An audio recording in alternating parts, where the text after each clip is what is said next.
حضرت برا بن عازب رضی اللہ تعالی عنہ سے روایت ہے اور رسول اللہ صلی اللہ علیہ وسلم سے روایت کرتے ہیں کہ آپ نے ایک سلسلہ کلام میں مردہ کے سوال و جواب اور عالم برزخ یعنی قبر کے ثواب و عذاب کا تذکرہ کرتے ہوئے فرمایا کہ اللہ کا مومن بندہ اس دنیا سے منتقل ہو کر جب عالم برزخ میں پہنچتا ہے یعنی قبر میں دفن کر دیا جاتا ہے تو اس کے پاس اللہ کے دو فرشتے آتے ہیں، وہ اس کو بٹھاتے ہیں، پھر اس سے پوچھتے ہیں کہ تیرا رب کون ہے؟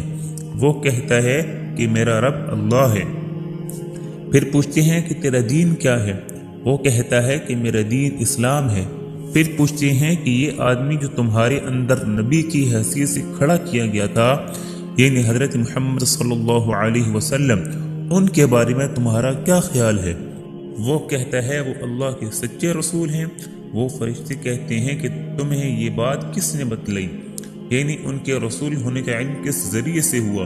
وہ کہتا ہے کہ میں نے اللہ کی کتاب پڑھی، اس نے مجھے بتلایا کہ یہ اللہ کے رسول ہیں تو میں ایمان لایا اور میں نے ان کی تصدیق کی۔ رسول اللہ صلی اللہ علیہ وسلم فرماتے ہیں کہ مومن بندہ کا یہی جواب ہے، جس کے متعلق قرآن مجید میں اللہ تعالیٰ کا ارشاد ہے کہ یثبت اللہ الذین آمنوا بالقول الثابت فی الحیاۃ الدنیا وفی الآخرہ۔ اللہ تعالیٰ ایمان والوں کی سچی پکی بات یعنی صحیح عقیدہ اور صحیح جواب کی برکت سے ثابت رکھے گا دنیا میں اور آخرت میں، یعنی وہ گمراہی سے اور اس کے نتیجہ میں آنے والے عذاب سے محفوظ رکھے جائیں گے۔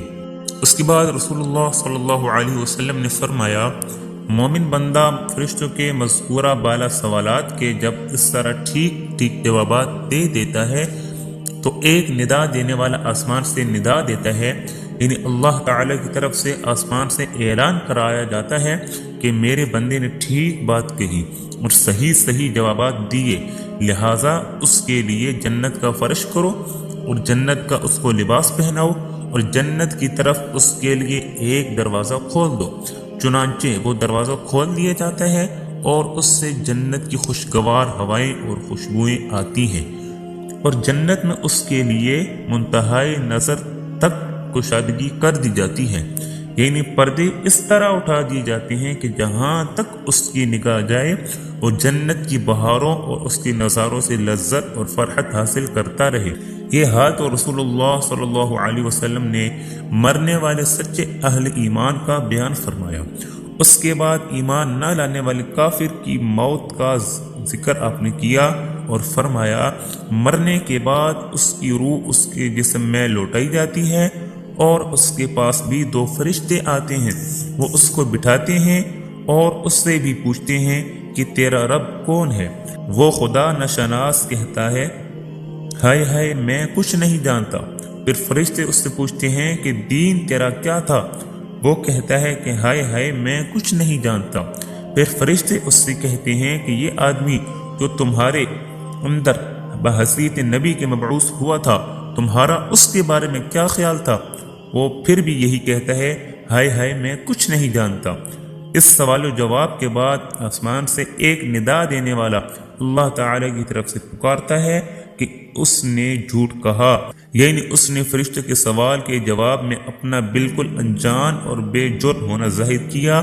یہ اس نے جھوٹ بولا کیونکہ واقعی میں وہ اللہ کی توحید کا، اس کے دین اسلام کا اور اس کے رسول برحق کا منکر تھا۔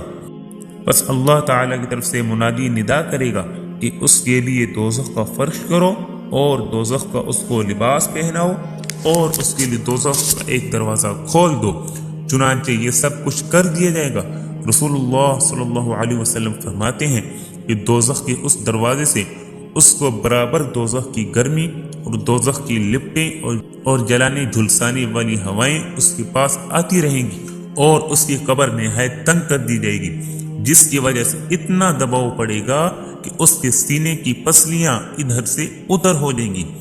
پھر اس کو عذاب دینے کے لیے ایک ایسا فرشتہ اس پر مسلط کیا جائے گا جو نہ کچھ دیکھے گا نہ سنے گا۔ اس کے پاس لوہے کی ایسی مونگری ہوگی کہ اگر اس کی ضرب کسی پہاڑ پر لگائی جائے تو وہ بھی مٹی کا ڈھیر ہو جائے۔